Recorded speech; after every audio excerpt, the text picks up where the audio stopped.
Favorite songs always make me cry.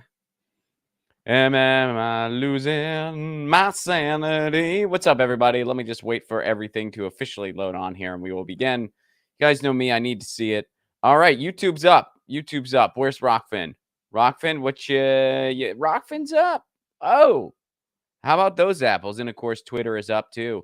We are officially live. What's up, everybody? Good afternoon, good evening, good, whatever the time zone is where you're at. And of course, to everyone listening to the podcast later, how's it going? Hope you're having a wonderful day. And podcast listeners, please leave a 5-star review, would you? It would mean a lot. And to everyone checking out the stream live, smash that like button. Smash it up. Smash that like button. Tell your friends. Happy Sunday. Hope everyone's doing great. This is Get Your News On with Ron. We have an interesting show for you today. We're going to be talking a little bit about the rail strike that was crushed by the Biden administration. We're going to look at some of the ins and outs on that and do a follow-up there. And we're also going to touch upon some of the stuff in the NDAA, the defense authorization that, of course, is quote unquote must pass legislation. What that means is they want to pass this. That's basically what that means. But anyway, we're gonna dive into a little bit of that, and we're also gonna highlight some of the wins in there because there was actually some stuff. It was a win in the sense that it didn't make it into the bill, but we're gonna be talking about that. But first, and what we're gonna lead with today. So last week on the show, I talked about how I was invited to my congressperson's dinner, or excuse me, it was a lunch, and they didn't bother showing up, and they didn't feel like anyone needed an explanation. Apparently, they were sick, which that happens. People get sick, but a cross-country flight was involved here, so there was ample time to just tell people ahead of time, hey, just so you know, she's not going to be there. She's going to try to Zoom in instead. Totally understandable. Why couldn't you have just sent people an email and told them? But anyway, we talked about that last week, and I was kind of saying how this is sort of a reflection of the direction we're heading in as in a society where we are really entering a new era of lords and serfs, where the politicians and the corporations and the CEOs and the people with power and money, they're the lords, and we're just the frickin' serfs. And one could argue this new serfdom is even worse because at least back in the day, the lords took care of the serfs and they weren't working to the bone. Now in our society, you're completely on your own, and we work more. I mean, we work more than the robber barons did. We work more than, I mean, we don't have, well, technically we don't have child labor. That's a difference. But child labor is even starting to come back. Like literally, it's starting to come back. You guys probably saw me do that beach walk in my hometown of Pittsburgh, Pennsylvania. A McDonald's was found guilty of violating child labor laws, where they were making children, and by children I mean they were minors. They were like 14 years old or young, and maybe even younger in some cases. They were working more hours a week than they were allowed to work. They were working hours they shouldn't have been working, and they were operating equipment they weren't allowed to operate. Now you're just thinking, Ron, this was just kind of one incident, though. Well, here's the thing. There were 101, like the Dalmatians, folks, 101 child workers involved with this. So 101 children were being exploited, and child labor laws were being violated by this chain of McDonald's owned by this guy, this owner operator. So when over 100 young people, young workers, minors, when over 100 are involved, that's not the sign of an anomaly. That's a sign of a systemic failure. So yeah, child labor is literally coming back.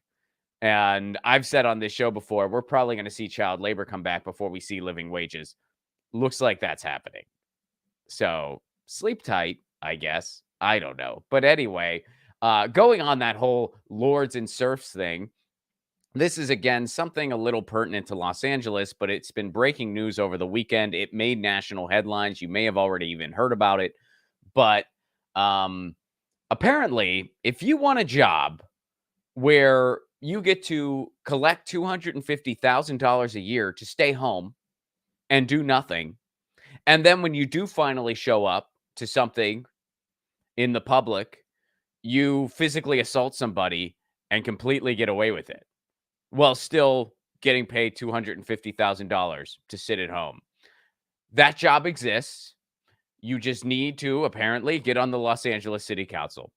That job exists. And you know who has that job? A guy named Kevin De Leon, who is the city council member for Los Angeles District 14. Now, you may have already seen this on the news because it went viral. It went everywhere. He assaulted a protester. Guy straight up assaulted a protester. We're going to listen to the footage. We're going to watch the videos. And also, he lied about it. So, to give a quick refresher, Kevin De Leon is a member of the city council here in Los Angeles. He is a corporatist. He stands for a bunch of horrible policies. He was trying to suppress the vote at one point. And in this meeting, there's recorded footage of him saying horrible racist things about another council member named Mike Bonin, who is stepping down, unfortunately.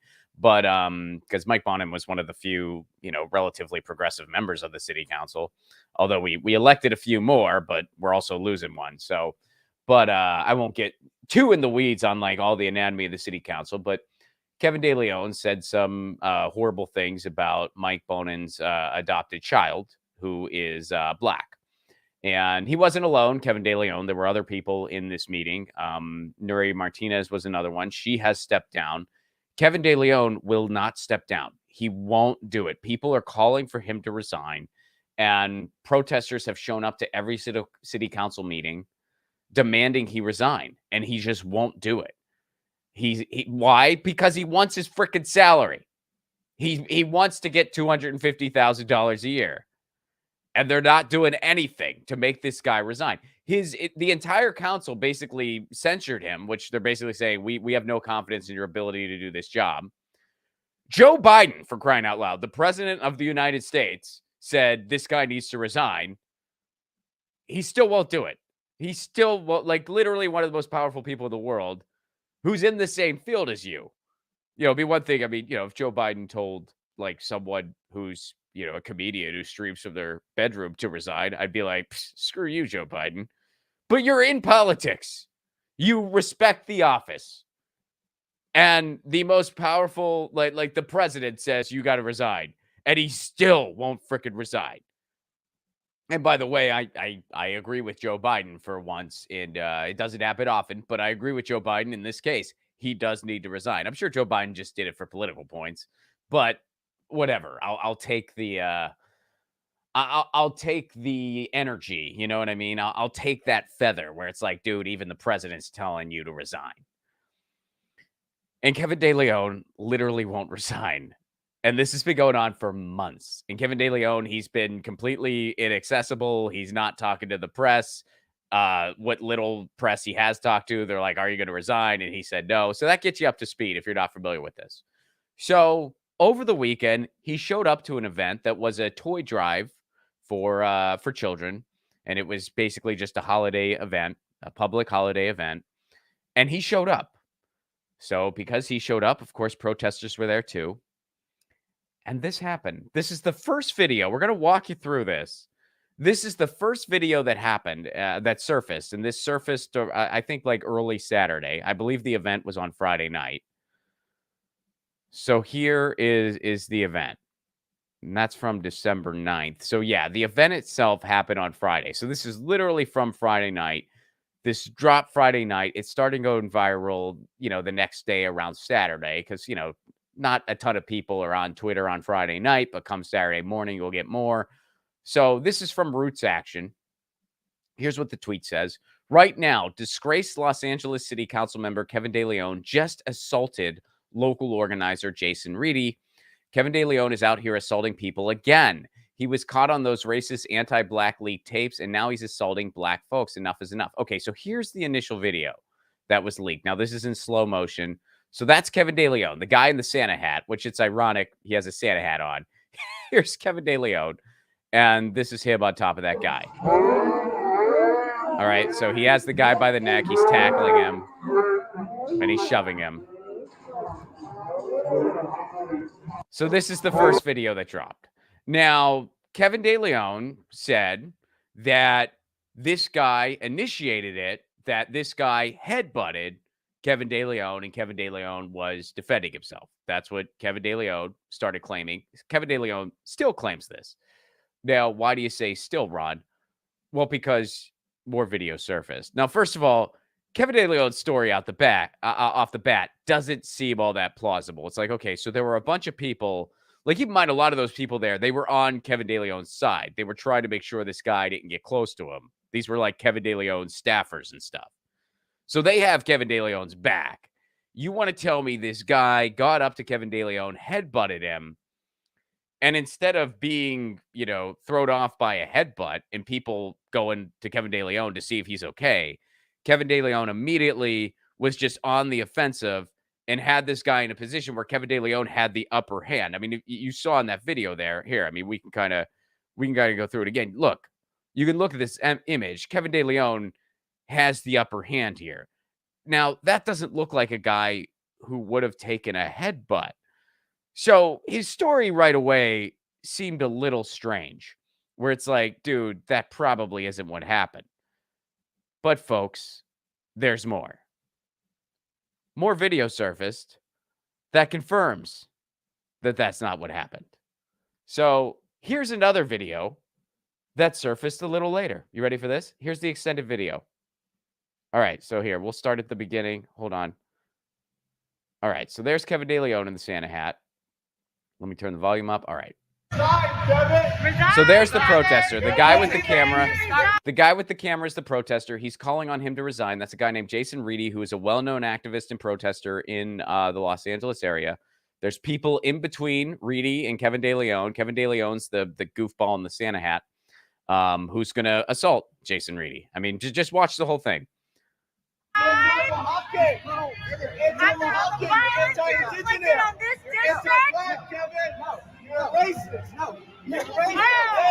All right, so Kevin De Leon is trying. He's leaving. This guy follows him. He's going to confront him. His hands are up. He's not touching Kevin De Leon. Kevin De Leon's hands up are too. And Kevin De Leon assaults him. Kevin De Leon assaults him. Did you see a headbutt there? Where was a headbutt there? I mean, look, here, we could even... All right, so they start getting close, yes. But these are just two guys kind of standing their ground. He's confronting Kevin, trying to get him to resign. They're both getting shoved. So, yeah, they get close. But here, let's watch it again. Let's watch it with the sound off so we can really focus on the images here. Okay, so they're getting... Here, let's rewind it a little bit more even. All right, so this is where it starts to get... They get close, right? He goes through the door. He wants to confront Kevin De Leon.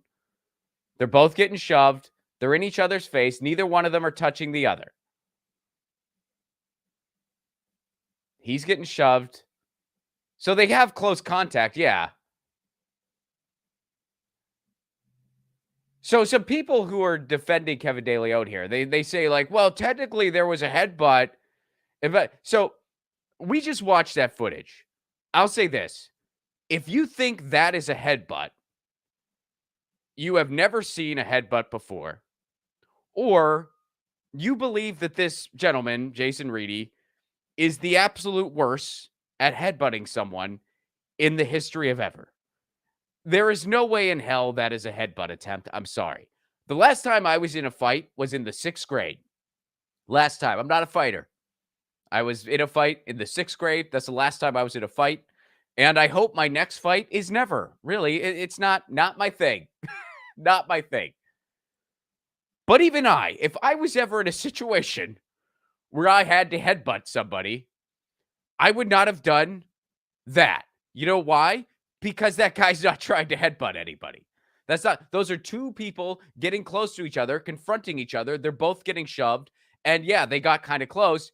Kevin De Leon initiated the contact and assaulted this guy. That's what happened. Kevin De Leon didn't want this guy up in his space. This guy was holding his ground, dare I say. And Kevin De Leon attacked him. That's what happened. There's no way. And people were like, well, I think there was a headbutt. And by the way, I tweeted this and I'm like, Kevin, where's the headbutt? Do you see the headbutt with us now? And some person was saying, I think it's like 23 seconds in. Somebody was saying, oh, I think it's 26 seconds in. Someone responded to them and they said, yes, it was such a violent headbutt, quote unquote, that we're not even sure when it happened. It was such a definitive headbutt that no one knows when it occurred because it wasn't a headbutt. It was assault. That's what it was. Now, here's what the media is still doing, by the way. So this is, we're going in the chain of events here. So this happened. Both these videos surfaced and people started to respond. The media started to publish stories. Now, the LA Times, they put this out. They said, LA Council member Kevin De Leon in fight with activists hours after chaotic appearance at City Hall. So yours truly responded to this. Oh, and by the way, I don't know if you noticed that ratio, but I went ahead and ratioed the LA Times on Twitter. LA Times says, LA Council member Kevin De Leon in fight with activists hours after chaotic appearance at City Hall. I respond, now that there's indisputable evidence that this was clearly assault by Kevin De Leon, will you change your headline appropriately? Kevin De Leon wasn't in a fight. He assaulted somebody. Other people are saying this. He assaulted a citizen. He attacked. This piece is embarrassing. Attacking someone isn't a fight. It's assault. Resign, Kevin De Leon. Stop putting your hands on people. Yeah, I mean, it takes a special amount of mental gymnastics to say that that guy tried to headbutt him. I mean, the video evidence is clearly like they were just two guys in each other's faces, both getting shoved. So if you're going to try to say that that guy tried to headbutt Kevin De Leon, you could make the same case saying Kevin De Leon tried to headbutt him. No one tried to headbutt anyone. Kevin De Leon attacked the guy. That's what freaking happened. So now it gets better. Kevin De Leon put out a statement. And he talked to the press. We're gonna get to both of these. Let's go. We'll do statement first. I mean, it's amazing, folks. This is a prime example of the powerful lying through their teeth, just straight up lying. Here's an example of a politician just lying through his teeth. And here's an example of a media helping him lie. The Los Angeles Times still has not changed that headline. They're still calling it a fight. And if you are a quote unquote journalist and you're calling this a fight, you're being a stenographer. You're not a journalist. You're a stenographer and a freaking tool. This was not a fight. This was assault. And if you can't call it that, you shouldn't have your job. You should not have your job. Here's a statement. This is amazing. At a holiday event last night, with scores of families and children present, Councilmember De Leon, a staff member, and a nonprofit staff person were physically assaulted by so-called activists. We watched the videos. Did you guys see any of that? None of that freaking happened. But here's a statement. This is actually kind of funny. Update, a statement by Los Angeles City Council member Kevin De Leon on physical assault at Lincoln Heights holiday celebration. A group of so-called activists who have been harassing my staff and me for more than a year cornered and physically assaulted me. Again, none of this happened. A staff member and a volunteer during a holiday event on Friday evening. Jason Reedy and his accomplices started by shouting obscenities and disrupting a community toy giveaway. They were shouting, "You're anti-black, Kevin. Resign." So anyway, a tree lighting ceremony already underway.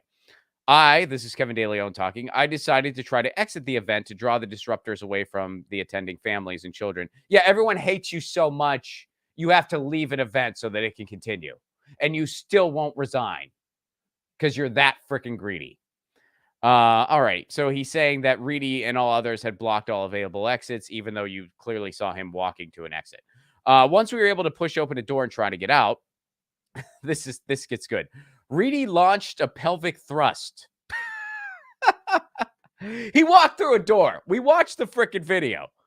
So according to Kevin De Leon, he had to attack this guy because Jason Reedy got near Kevin De Leon and started doing the time warp. He did a jump to the left, another step to the right. Then he did a pelvic thrust, and it drove everybody and say yay, yay, yay, yay. So then I strangled him and jumped on top of him. This is a cool story from Kevin De Leon, by the way.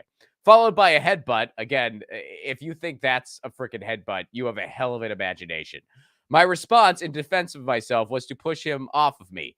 Your response, which was not self-defense, it was assault, was you grabbed a guy by a neck and tackled him. That's what you did. And by the way, let's be real here.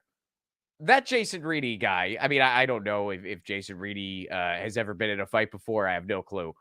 But I can tell you that guy looked a lot bigger and way more in shape than Kevin De Leon in comparison. Kevin De Leon is a pretty in shape looking guy. I'm not, like if we're just being objective here. But Jason Reedy looked significantly bigger and more in shape. I think if Jason Reedy was trying to actually fight Kevin De Leon, I'm pretty sure Jason Reedy would win. Now, I would not put my money on Kevin De Leon. And I'm trying to be as objective as I can here. It's no secret I don't like Kevin De Leon. But I wouldn't bet on Kevin De Leon in that fight. So clearly, I mean, Jason Reedy was not trying to fight at all here. He was not fighting back. He was not. His hands were up. At no point did he headbutt anybody. That's absolutely freaking absurd. The video footage is right there. And they're still trying to make it out like this. Okay, so after Jason Reedy did the time warp, Reedy struck me in the face with a closed fist. That didn't happen. Violently elbowed a female staff member. Also didn't happen. And injured a volunteer in front of horrified parents and children. The escalate. Okay, so then he gives this bullshit about like no violence. Let's watch it one more time. Let's watch it one more time. And tell me, where does any of this happen?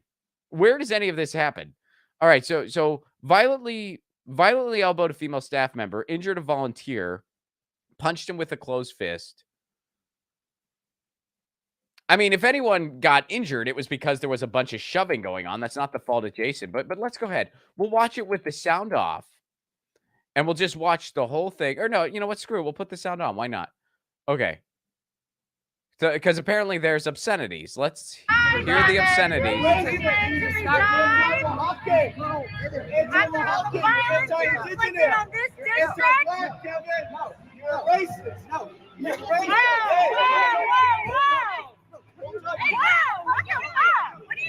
Where were the elbows? Where were the punches? Where's the headbutt? Where's the obscenities?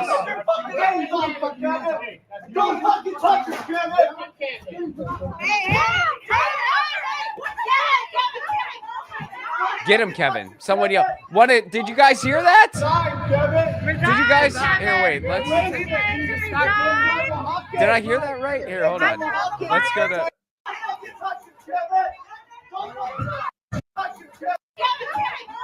Wait, no. It sounds like one of Kevin De Leon's people said, "Get him, Kevin." Did you guys hear that? That's what it sounded like to me. I could be. I mean, it's hard to make out if that's exactly what they said. I mean, maybe they were trying to stop it, but it sounds like one of Kevin De Leon's people said, "Get him, Kevin." And the only obscenities was when Kevin De Leon started touching the guy, and he said, "Don't fucking touch me." That's the only obscenity. The other things that the obscenities they were apparently yelling was calling Kevin De Leon a racist. That's not an obscenity. That's an accurate description for Kevin De Leon, and saying he's anti-black and he needs to resign. Those aren't obscenities. That's they weren't cursing at the guy. They weren't calling him anything obscene. The only quote unquote obscenity is when the guy, instead of just saying, I mean, what was he? Instead of being politely, "Please do not touch me," he said, "Don't fucking touch me," because at this point, emotions are pretty high, and Kevin De Leon's people are cursing too. So if you're gonna get on this guy for saying "Don't fucking touch," that's the only quote unquote obscenity they can point to. That's pretty freaking weak. And the rest of the stuff, this is just make believe. Kevin De Leon is just straight up making this shit up. He's literally making this shit up. So clearly, I mean, the media's gotta hold them to account a little bit here. I mean, there's overwhelming video evidence that this guy's full of shit, right? And his statement is just a bunch of lies. They're straight up lies. He's claiming a bunch of stuff that literally never happened. So what does the media have to say here? Oh, well, here's something from CBS. Councilmember Kevin De Leon says he may press charges after the individual that attacked him during a Lincoln Heights holiday event. Holy shit. They're being straight up stenographers for Kevin De Leon, repeating that Kevin De Leon was the one attacked. He wasn't. The video's right there. Kevin De Leon attacked the guy. Holy shit. Everybody involved in this story should lose their job. I'm sorry. Every single fucking person at CBS and the Los Angeles Times should lose their jobs immediately. They're just lying on his behalf. He reacted to the fight. Here. He just issued a... Look at this ridiculous. Headbutted, punched twice, clever He's lying. editing, if you will. And Clever put out there editing. in the They social just media showed the platforms. full video. He's saying that he was punched twice. He's lying through his teeth. And you can even see it in his face here. Look, check this out. Just look at his face when he starts. Headbutted, punched twice. That's the face of someone who's not telling the frickin' truth. He can't help but smirk when he says it because he knows it's a lie. If this was a man telling the truth, he'd be way more frickin' razzled right now. And also, let's be honest here. If Kevin De Leon and Jason Reedy actually got in a fight, Kevin De Leon would not walk away from it looking like fucking that. He doesn't have a mark on him. You really think that guy wouldn't be able to beat the shit out of Kevin De Leon if he wanted to? Of course he could. Are you nuts? If that was me in that video, then I could see, well, yeah, there's a good chance that he'd walk away like that if he got in a fight with Rob Lacone. I'm freaking 5'4", man. But you think that guy couldn't beat the shit out of Kevin De Leon if he wanted? He could. I'm sorry. Like let's live in reality, folks. So let's listen to more of his lies that the media just lets him spew. Clever editing. We just watched the whole video. He's saying clever editing. We watched the whole event. What was edited? There were no edit marks there. Nothing was edited. Literally nothing. We watched the whole thing. If you will, and put out there in the social media platforms. Actually, elbowing my own chief of staff. Never happened. Woman, in the face. Never happened. Terrorizing, hundreds of children and parents, low-income families. That place has and there's a lot of witnesses. So you can go and talk to, tens, or at least 100 witnesses. 100 witnesses. Did it look like there were 100 people there, folks? Did that look like hundreds of people to you? Witnessing, you can take their word. You don't have to take I think we have to do that because we can't. So the only pushback question from a so-called journalist. Now, by the way, when this happened, all of those videos were available.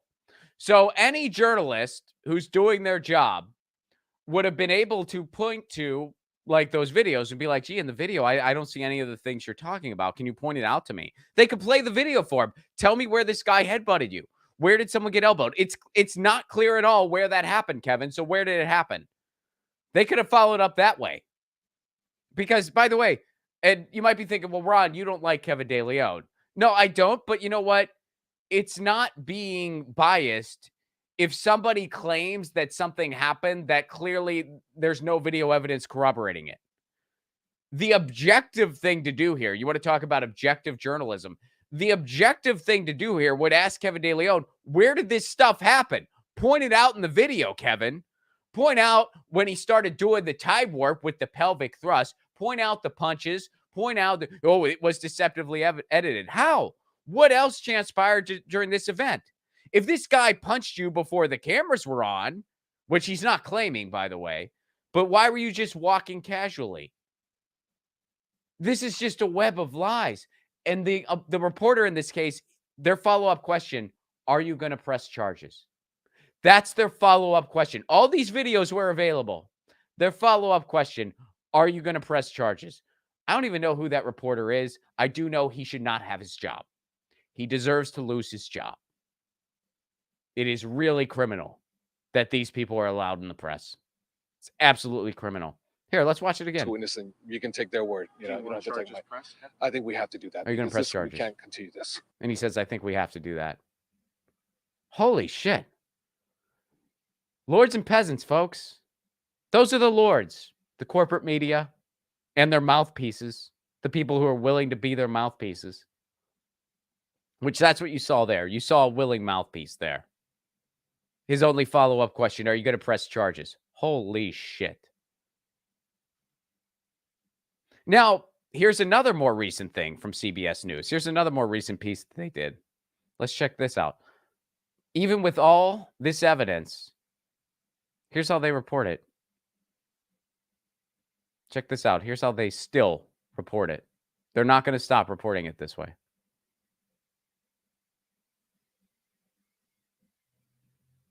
Hold on, I got to get the volume here. To City Hall, he is filmed getting in a physical fight with a protester. KCAL9's Tina S. Hold on. After a contentious return to City Hall, he is filmed getting in a physical fight with a protester. They're still calling it a fight. Tina Ezzadine live at the scene of a fight in Lincoln Park. They won't stop calling it a fight. Good morning. Hopefully you can hear me better now. The fight happened here in Lincoln Won't Park. stop calling it a fight. Center behind me. What was supposed to be a festive night, a tree lighting ceremony and a toy giveaway. Clearly it did not end that way. It ended with police and fire department being called out here to this building after a fight. Take a look. You can see from the video. It was partially recorded, at least in part, on camera, and a group called Roots Action. They don't show the full video, slow motion video, but it's not. They keep saying fight. If you took a shot every time they said the word fight, you'd be drunk by now. You think that's intentional. They won't stop calling it a fight because they know that's bullshit. And of course, they only show the first video that doesn't give all the... If they showed the full video, everyone would be like, wow, Kevin De Leon's lying. They won't do that, though. Let's watch. Not exactly clear who recorded it. The tweet from Roots Action says LA Councilmember Kevin De Leon assaulted a local organizer. De Leon, however, says that he tried to leave after he came to this party, but protesters showed up and then they blocked the doors. That's De Leon saying that. The council member says he was then assaulted, but activists say that De Leon was the aggressor. Headbutted, punched twice, clever editing, if you will, and put out there in the social media platforms, actually, elbowing my own chief of staff, a woman, in the face, terrorizing, hundreds of children and parents, low-income families. That place has no, and there's a lot of witnesses, so you can go and talk to. It sounds like a man telling the truth, tens, huh? Or at least 100 witnesses who at least 100. You can take their word. 100 witnesses. I think we have to do that because we can't continue this. In a lengthy statement, City Council President Paul Krikorian stating in part, quote, no matter. And of course, Paul Krikorian takes Kevin De Leon's side. This is unbelievable. Oh, by the way, just for the record, the only thing I have seen in the press of anyone even coming close to corroborating Kevin De Leon's story is one guy who chose to remain anonymous. He won't go on the record saying who he is. He's going by the name Giovanni. Maybe that's his real name. Maybe it isn't. He's trying to be anonymous. And he said, yeah, I thought I saw a headbutt. I thought I saw the guy headbutt Kevin De Leon. One anonymous source. And then, of course, Kevin De Leon's people. But as far as just bystanders, there was one person who insisted on being anonymous. Yeah, that sounds like... And you have all the video evidence. It does, even if other people are lying on his behalf. I mean, the entire thing's right there. That's literally what happened. This is unbelievable. Unfucking believable. And if this was a normal person, if a normal person did what Kevin De Leon did, they'd be in jail. They'd be sitting in jail right now.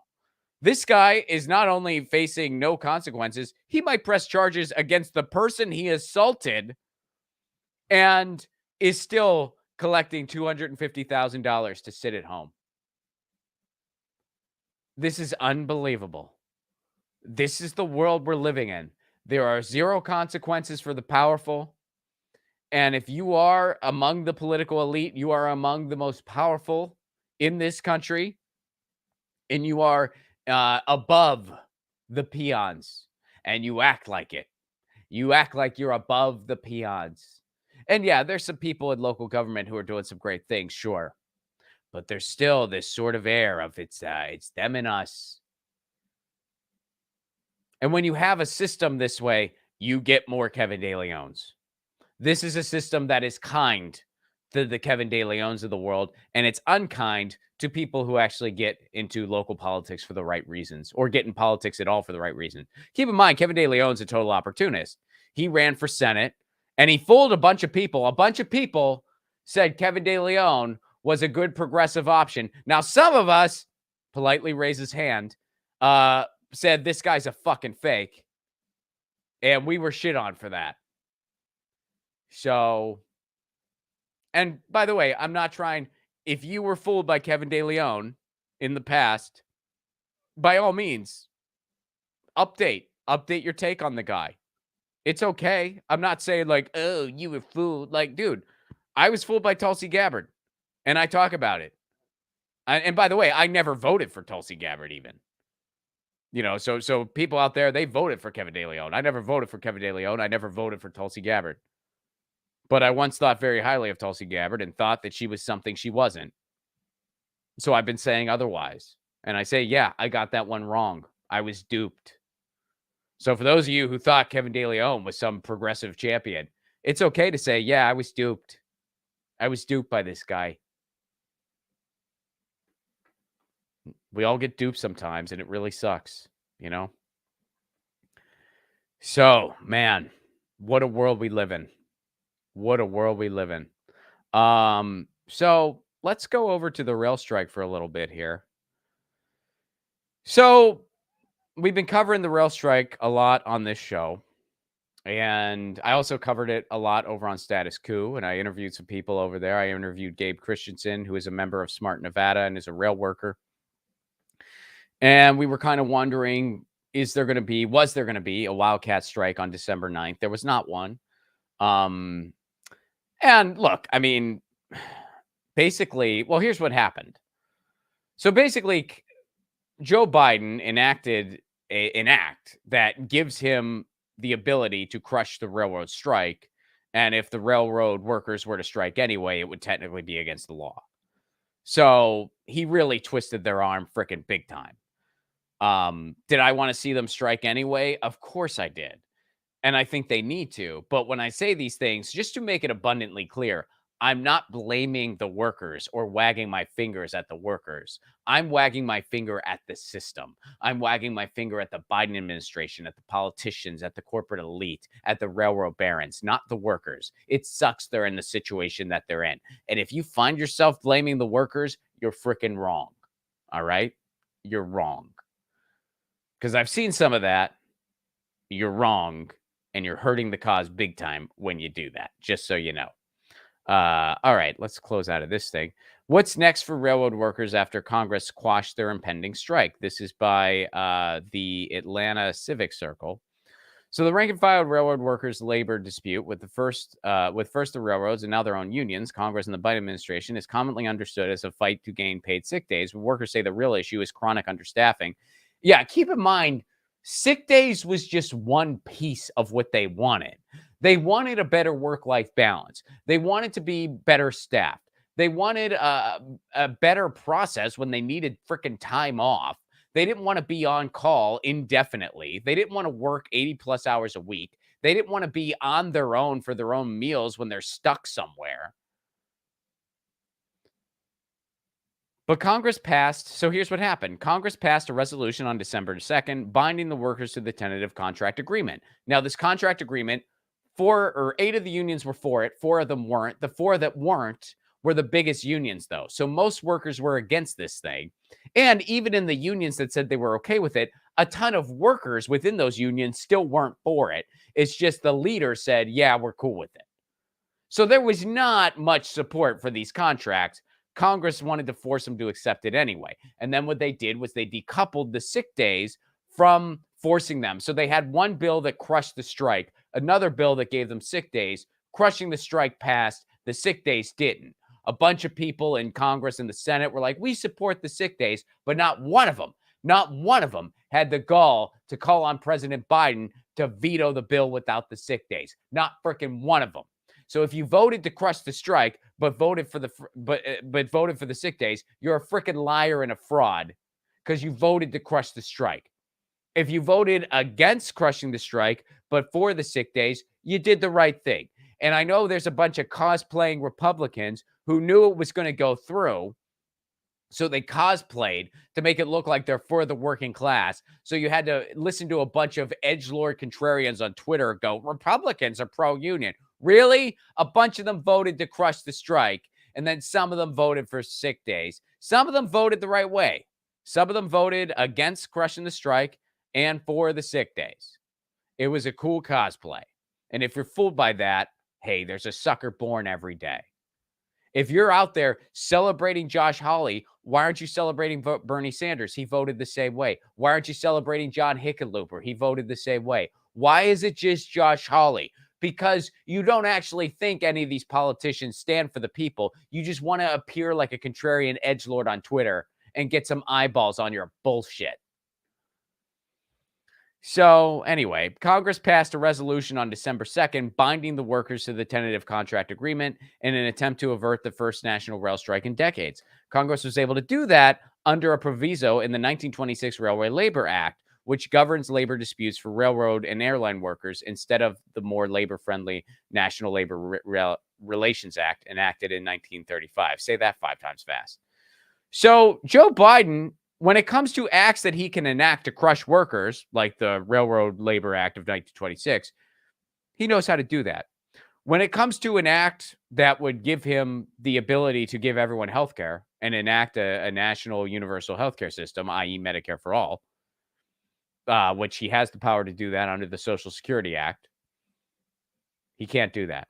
When it comes to an act that would allow him to cancel all student loan debt, which he has the power to do that, he won't do it. But when it comes to enacting an act from the 1920s to crush a railroad strike, all of a sudden he remembers he has that power.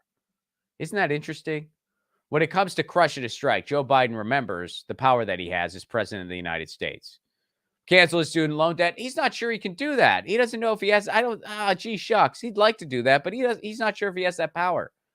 Giving everyone health care. No, he doesn't have that power. Come on. But crushing a railroad strike, yeah, he remembers that power that he has all of a sudden. So interesting. And of course, they decoupled the sick days from it, knowing it would fucking fail. They knew it would fail. They did it anyway. They knew what was going to happen. We all did. So they made it illegal for these rail workers to strike. So that's kind of where we're at in the fight. They're trying to, they're trying to fight another day. As far as the electoral world is concerned, here's the one thing that happened, and it's little more than theater. This is from Ayanna Presley. I'm joining Senator Sanders, Bowman, and 70 of our colleagues in keeping up the fight for paid sick time for our rail workers. Bernie Sanders sent a letter, folks. Bernie Sanders sent a letter. That's it. I sent a letter today with more than 70 of my colleagues in the House and Senate urging President Biden to do everything within his power to guarantee all workers the 7 paid sick days that they desperately need. They didn't ask for 7, they asked for 15. So they're already giving them half of what they asked for. They deserve more than 15. But, we're doing 7. Our government can do 7, apparently. And by the way, Joe Biden and Pete Buttigieg do have the power. David Sirota published this recently. Joe Biden and Pete Buttigieg do have the power to give them the sick leave. They do have the power to do that via an executive order. They could do that. They choose not to. Joe Biden doing the executive order as president and Pete Buttigieg in conjunction as the transportation secretary. We're not going to read this bullshit letter. And I'm sorry, it's little more than a bullshit letter. But he wrote a letter. Dear President Biden, thank you for your hard work in negotiating a rail labor agreement to prevent a lockout that would have caused severe damage to the economy. Thank you for that. Bernie, this letter should say thank you for crushing a strike. That's what he really did. He crushed a strike.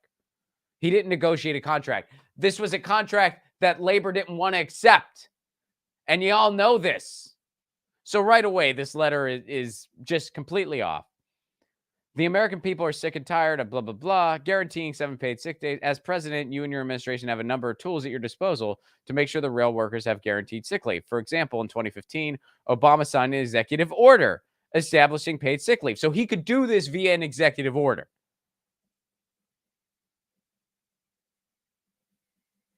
In addition, the Secretary of Labor has the authority under the Occupational Safety and Health Act to set mandatory occupational safety and health standards for a business affecting interstate commerce.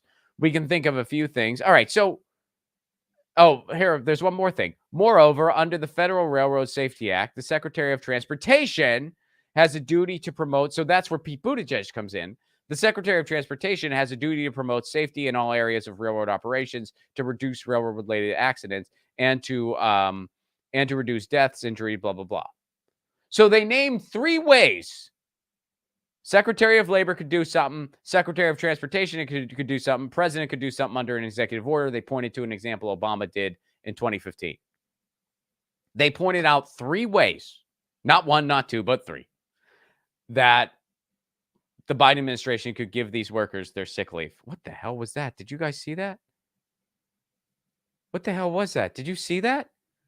Did you guys see that flicker? If you're listening to the podcast later, I don't know what the hell that was. So it's raining where I'm at. So that could have been a power glitch. I'm going to go in here. Did you guys see that? Fuck, that completely threw me off. All right, some of you guys saw that. What the fuck was that? It looked like lightning, but like in my room here. Can you guys still hear me? Jesus. For those of you listening to the podcast later, this flicker just happened. This like white flicker. It looked like lightning, but it was inside. I don't know what the fuck that was. I think everything's okay. Now, it's raining outside. I don't know. The weather is weird here. When it rains in San Pedro, everything gets weird, you know? Sorry about that, y'all. So anyway, they sent a letter, not signaling 1, but signalized, you know, they mentioned 3 things signalizing. I'm making up words here. Fuck, I just had lightning in my room, y'all. I'm a little off now. That was weird. I don't know what that was. Paul's saying, blink twice if you're in danger. Yeah, my surge protector's on. I think everything's okay. I don't know what the fuck that was. That was weird. Anyway, I'm okay, folks. I am making up words, though. And that's how the story of Ron Lightning started, he says Zeus. Ron Lightning, I like it. Let's run with it. So they gave not 1, not 2, but 3 ways that the Biden administration could do something. Now, of course, there was some bullshit fluff at the beginning of this letter. But they still mentioned 3 ways the Biden administration could do something. Not 1, not 2, not 3. Now, if flattering Biden a little bit makes him do something, okay, whatever. I can live with that. He's not going to do anything, though. But just so y'all know, there's 3 ways Joe Biden could do something about this. 3 ways, or just 3 ways the government as a whole. 1 way via an executive order by Joe Biden. Another way via the Secretary of Transportation. Another via the Secretary of Labor. They could give these people the sick time. They could give the rail workers the sick time. They're choosing not to. So happy holidays. Happy holidays. This is your government actively working against you. That's the theme of today's show. We have a government who just actively works against the people, whether it's to crush a strike, whether it's to assault a protester, and they have a complicit media that helps them along with all this. Have you seen anything in the corporate media talking about how Biden could still help the rail workers? Have you seen anything? I haven't. Did what happened with Kevin De Leon look like a fight, quote unquote, to you? That wasn't a fight. That was assault. We just watched the whole frickin' thing and broke it down. I bet CBS isn't going to do that. I bet the LA Times isn't going to do that. They'll still call it a fight. And all those journalists who did that, shame on you. Shame on you for just being a stenographer for Kevin De Leon. For allowing Kevin De Leon to just lie on camera about what happened. And all you have to say is a follow-up. Are you going to press charges? Shame on you. That journalist should be so ashamed of themselves. That's criminal what they're doing. Absolutely criminal. But if they did anything better, they wouldn't have a job. That's why they have their job in the first place. People know they'll do that. What a joke. What a freaking joke. Wow. All right. So let's go. We're going to talk a little bit about the NDAA. So the NDAA is the defense authorization that they always pass, and they refer to this as must-pass legislation. It's not. It's just legislation where they're like, of course, we're going to give the war money. They gave, I think it was $45 million more than Joe Biden asked for defense. And by the way, this is common. They would give Trump millions more than he asked for. They gave Obama even more than he asked for. They're giving Biden more than he asked for. Why? Because we have an economy of war.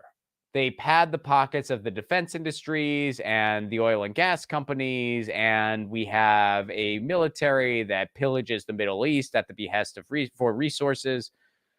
That's what we are. We are an empire.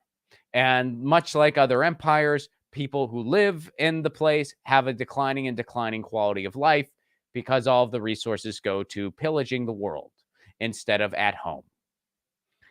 And that's what this is. That's what the NDAA is. It's must pass. It's not. No one's trying to attack the United States. It's not happening. There's no. We spend more than the next 13 militaries combined on defense. It's absolutely insane. We're giving a blank check to Ukraine, trying to foster a never-ending war. That's what we're doing. And they shove it down the American people's throats. Now, there were 2 small victories here that I'll highlight as a little word of hope here. The JCPA, which was called the Journalism Competition and Preservation Act, which did not preserve or allow journalism to compete. In reality, what it did was it allowed all the corporate entities to have an antitrust loophole to allow them to bargain with the big social media companies to basically make users pay to share news articles. Now, we know how that would have unrolled. It would have unrolled where the corporate media would have made a bunch of money, social media would have made a bunch of money, and independent media would have been screwed. What I think would have likely happened, they would have allowed users to share corporate media articles for free because they would have worked out some kind of deal, and then the indie media would have been screwed. So it would have made everyone's life even more difficult in indie media. And it would have allowed a bunch of antitrust exemptions for the corporate media. That's why the Murdoch Empire and Sinclair Broadcasting and Alden Capital, they all loved this freaking deal. And Ted Cruz loved it. And of course, you had some corporate Democrats who were behind it too. Even Silicon Valley was split on this. Some of Silicon Valley was for it because they knew there was money to be made, but some of Silicon Valley was against it. And even people in right-wing media were against this thing because of how freaking bad it was. And who else was against it? Every human rights group and digital rights group in the country. Once again. So the good news, that didn't make it into the bill.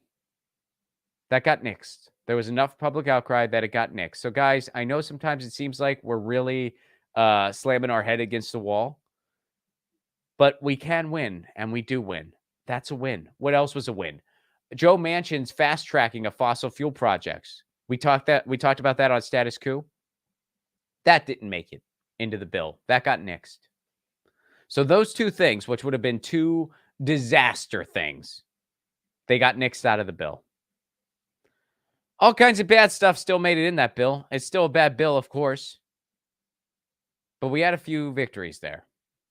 2 very, very terrible things made it out of that bill.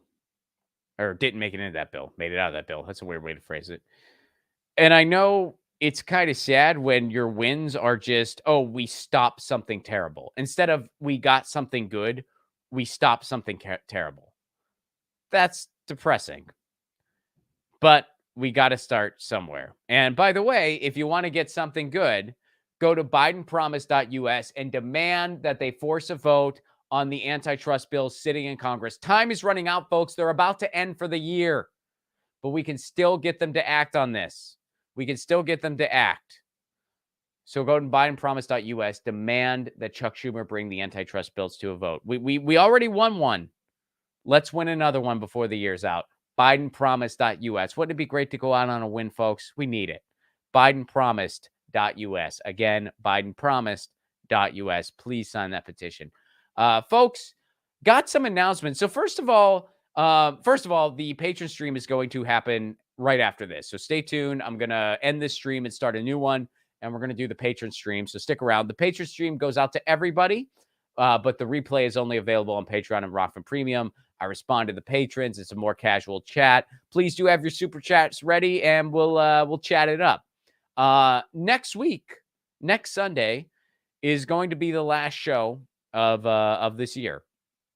I was gonna not take a holiday hiatus because I had to take that hiatus when I left the country, but I looked at the calendar and I realized that after next Sunday, the Sunday after that is Christmas Day, and the Sunday after that is New Year's Day. I'm not going to stream then. So our last stream, Get Your News On with Ron stream / podcast of 2022 is going to be next Sunday, the 18th.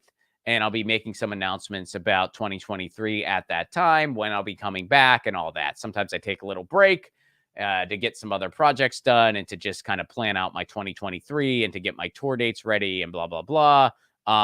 So yeah, I'll be making more of those announcements next week. So stay tuned, tune in often, you know.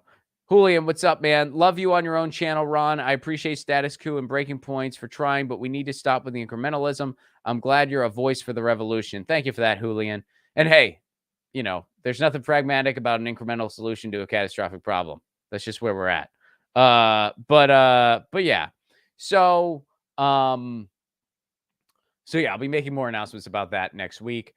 Tour dates. I got some tour updates too. So San Diego, I apologize. There's been some topsy-turvy stuff going on with my San Diego show. Now, by the way, that's not my own show that I'm producing. I'm doing that with a company called Comedy Heights. They produce great shows. They're good people.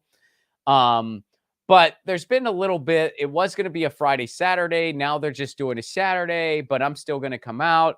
So anyway, and then there was some issues with the date, like they had to switch some things around on their end. So anyway, San Diego, my new San Diego date, and I still haven't even updated my website yet. I'm going to do that, later this afternoon. But I will be in San Diego on January 7th. Go to ronplacone.com. If you go right now, the old date's still up, but the new date is January 7th. All the information is the same. It's just going to be on January 7th, not on February 18th. So San Diego, I'll be in town January 7th.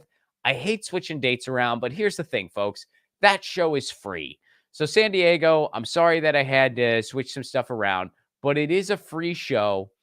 So please do come out. And that'll be on January 7th. I'm actually excited about it because you know what? That's a good time for a free show. It's right after New Year's. It's right after the holidays. You might be thinking, man, I'm freaking broke right now. Well, guess what? I got your back. Come on out to a free show on Saturday night. Saturday, January 7th. Come on out and hang out San Diego. It is a free show, but reservations are recommended so you get a good seat. So ronplacone.com. Again, the old date's up. I'll be fixing that later today. But January 7th, San Diego. January 28th, Tucson, Arizona. Grab your tickets now. That is a stand-up show and the premiere screening of my short film Loner. And you can get discounted tickets now through the end of the year. So get them now. Don't wait. Get them for the holidays. Makes a great holiday gift. And you get a discount on tickets if you use the promo code Lucy at checkout. So when you're checking out, use the promo code Lucy. You get a discount on tickets. Do it now. Don't wait. February 10th, first of 3 shows in Los Angeles. I'll be doing a string of shows at the Glendale Room. First show is February 10th, second April 14th, third May 12th. So come on out. You can get all tickets and information at ronplacone.com, and I'll be updating the San Diego information very soon. If you want to support this show and its sustainability, and best way to do it is become a patron. Patreon.com/ronplacone. For a give what you can level, you get all kinds of cool perks. You get to watch my short film Loner now. You don't have to wait for Tucson. You can watch it right now. You can watch my performance as Lucian the Satirist, and I'll make you a theme song. That's all for a give what you can level. These theme songs make great holiday gifts. I already got a docket of some for the holiday season. It's a fun time. So you can join now and get a reasonable gift for someone because it's a give what you can level. Patreon.com/ronplacone. Folks, I'll be right back. And in the meantime, and for all the podcast listeners, next week will be the last one of the year.